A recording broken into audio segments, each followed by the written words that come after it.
What's up, dribblers at mga shooters? Kamusta? Kamusta po kayo? Ibinunyag nga po ni Coach Tim Cone ang kagustuhan niya sa mga mas malalaking manlalaro, lalo na sa backcourt position. Pero hindi niya isinasara ang kanyang pintuan sa pagpili ng mas maliit na player sa backcourt position. At pasadahan din po natin, ito pong kampanya ng Strong Group Philippines dito sa ginaganap na William Jones Cup dyan po sa Taiwan. Yan po yung ating tatalakayin at pag-uusapan. Matapos po ako maglambing ng isang like, share, comment down below, and don't forget to subscribe and hit that notification bell button para updated po tayo sa ating pong mga video. Ibinunyag nga po ni Coach Tim Cone ang kanyang kagustuhan sa mga players na may taas, lalo na sa backcourt position. Pero sinabi din po ni Coach Tim Cone na hindi niya isinasara ang pintuan para sa maliliit na gwardiya na makakuha ng pwesto sa ating pong pambansang koponan na Gilas, Pilipinas. Narito po ang pahayag o mga sinabi ni Coach Tim Cone sa ulat ni Denison Ray Dalupang ng Inquirer. Medyo maiba lang ako. Tinitingnan ko muna ang mga defensive matchup. Gusto ko ang mga malalaking gwardiya, kaya hindi ako overwhelmed defensively at yan ay mahalaga sa akin. Dahil itong aking sistema ang paraan ng pagko-coach ko at ang paraan ng pagtingin ko sa laro. Kung ang tatanungin mo si dating coach ng Gilas Pilipinas na si Coach Chot Reyes, hindi siya hihingi ng malaking gwardiya dahil gusto niya ang bilis at ang open court. At kung tatanungin mo naman ang mga coaches, sa tingin ko magiging ganon din sila. Sa ngayon, sa line-up po ng ating Gilas Pilipinas, meron naman tayong sapat na sukat. Ang mga manlalaro po natin, nandyan ang 7'3" na si Kai Soto.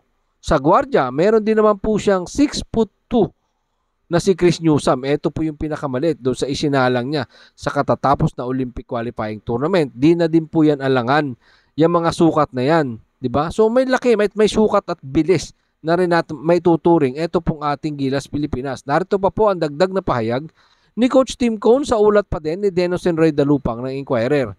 Yan ang dahilan kung bakit nandyan sina Chris Newsome at Dwight Ramos at ang iba pang manlalaro tulad sana ni na Matthew Wright ay magiging mahusay sana para sa amin. Tanong, may chance nga ba na kumuha ng mas maliit na gwardiya ang Grand Slam coach ng ating pong pambansang koponan ng Gilas Pilipinas? May chance nga ba ang maliliit na playmaker para kay Coach Tim Cone? Sa pagpili nga po ni Coach Tim Cone ng dati pong Gilas Pilipinas playmaker na si RJ Abarientos ay lumabas ang espekulasyon na isasama ito ni Coach Tim Cone para sa Gilas Pilipinas.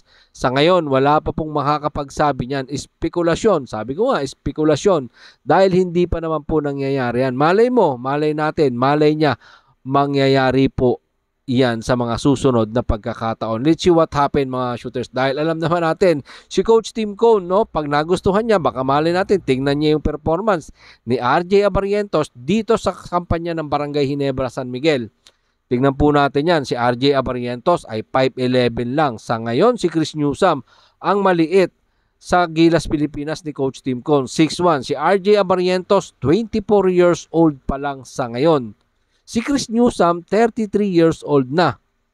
Dati rin namang sinabi ni Coach Tim Cone ang mga ganitong klaseng senaryo. Pero, ipinapaihiwatig pa din naman yan na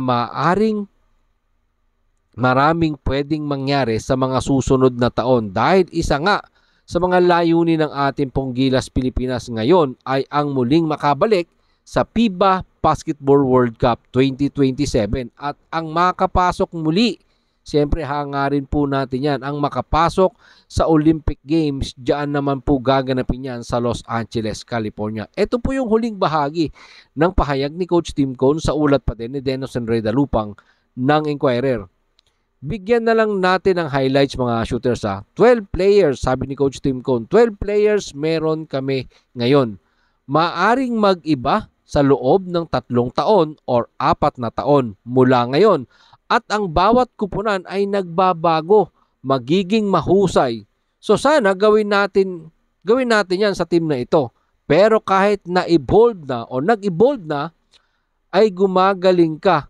May internal core ka pa rin na pinagsama-sama mo. Hindi ko nakikitang papalitan natin sina Kai Soto, Carl Tamayo, Kevin Kiambao at lahat ng mga kabataang yan katulad ni Dwight Ramos ay pinagsama-sama ni Coach Tim Cone para sa kanya pong programa sa loob ng 4 na taon. Dahil ang pangarap ng Gilas Pilipinas, mga shooters, ay muling makapasok talaga sa World Cup 2027 at yung pinapangarap pa rin natin, hindi matapos-tapos na pangarap para sa ating pong pambansang koponan na Gilas Pilipinas ang muling makapasok sa Olympic. Yan po ay sa susunod na pong 2027 dyan naman po sa Los Angeles, California. Pasadahan naman po natin itong kampanya ng Strong Group Philippines dyan po sa ginaganap na William Jones Cup sa Taipei.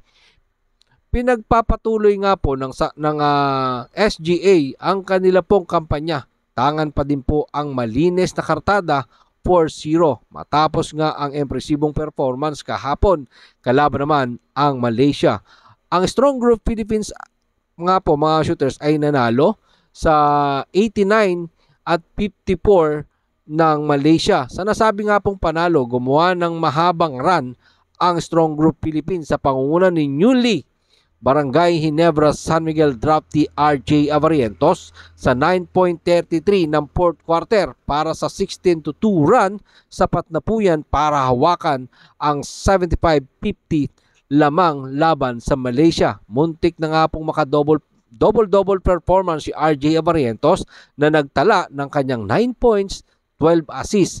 At ang isa pa pong pure Filipino high flyer, Renz Abando, ay nagtala naman ng kanya pong double performance sa kanyang 14 points, 10 rebounds sa loob lamang po ng 15 minutong playing time. At mayroon pang 2 shot block at mamaya nga pong 1:30 PM susubukan ng Strong Group Philippines na makuha ang kanilang ikalimang panalo para naman sa pakikipagsagupaan po nila sa team ng USA. Bukas naman, susubukan pa rin nilang maging malinis ang kanilang kartada sa pakikipagsagupa naman sa Japan. Sa kanila pong makakalaban sa 3:00 ng hapon bago naman po nila sagupain ang host country na Chinese Taipei na Group A at Group B bago malusutan nila ang natitirang laro na yan ay tatanghalin at sana malusutan talaga nila yung mga natitirang larong yan para sila ang tanghaling kampiyon sa nasabi pong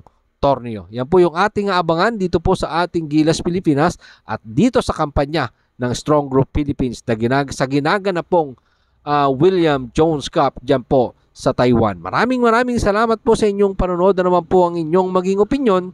Pag-usapan po natin yan dyan sa comment section. Ingat and God bless everyone. Adjourn!